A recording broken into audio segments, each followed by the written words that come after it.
చంద్రగిరి పాత్రికేయ మిత్రులకు మా జైభీములు.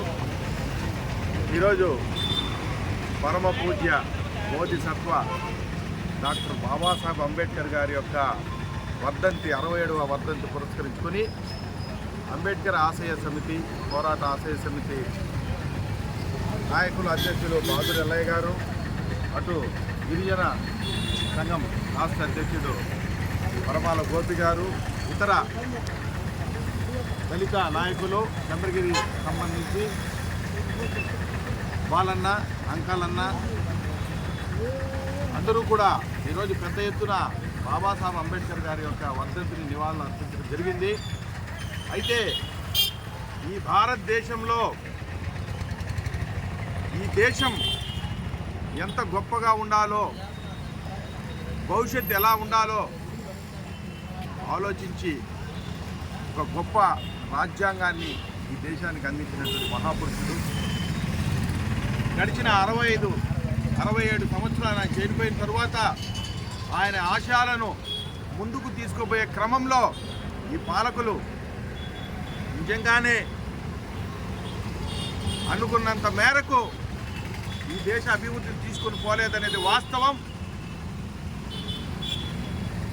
ఒకసారి మనం పరిశీలిస్తే దేశంలో అనేకమైనటువంటి ఇరిగేషన్,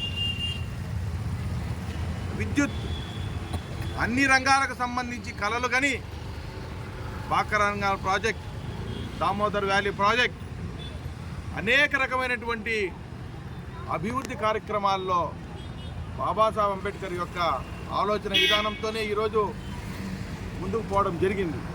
అటు ఆర్బీఐ స్థాపించడం అయితేనేమి, రిజర్వ్ బ్యాంక్ ఆఫ్ ఇండియాకు సంబంధించినటువంటి ప్రక్రియ అయితేనేమి, ఏదైనా కూడా ఆయన కళలతోనే ఈరోజు ఈ దేశంలో మనమందరము కూడా నడుస్తున్నాం.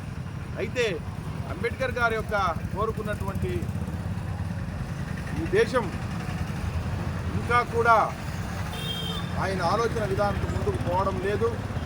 ఆ క్రమంలో పాలకులందరూ కూడా ఆ విధంగా ఆలోచిస్తూ ముందుకు తీసుకొని పోవాలా, స్వేచ్ఛ, సమానత్వం, సౌభ్రాతృత్వం కూడినటువంటి న్యాయమైనటువంటి సమాజాన్ని ఈ దేశంలో ఏర్పడాలని ఆకాంక్షించినటువంటి గొప్ప దార్శనికుడు డాక్టర్ బాబాసాహెబ్ అంబేద్కర్ గారు.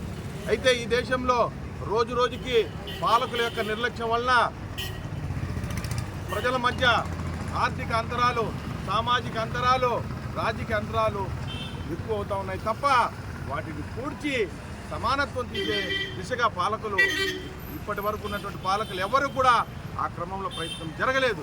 కాబట్టి మేము ఇక్కడి నుండి పిలిపిస్తున్నాం, పాలకులకు ఒక ప్రత్యేకమైనటువంటి పనిని భారత రాజ్యాంగం ద్వారా కల్పించడం జరిగింది. భారత రాజ్యాంగాన్ని అనుసరించి ఈ పాలకులు పనిచేస్తే బాబాసాహెబ్ అంబేద్కర్ గారు కోరుకున్నటువంటి ప్రబుద్ధ భారతదేశం నెరవేరుతుంది ఆయన కళని మేము ఈ సభాముఖంగా ఈ యొక్క వర్ధంతి రోజున పిలిపిస్తూ, ఈ దేశం ముందుకు పోవాలంటే ఆయన ఆలోచనతో తప్ప వేరే మార్గమే లేదని మేము ఘంటాపదంగా తెలియజేస్తూ అందరికీ జై భీమ్ తెలియజేస్తున్నాం. జై భీమ్, జై భీమ్, జై భారత్.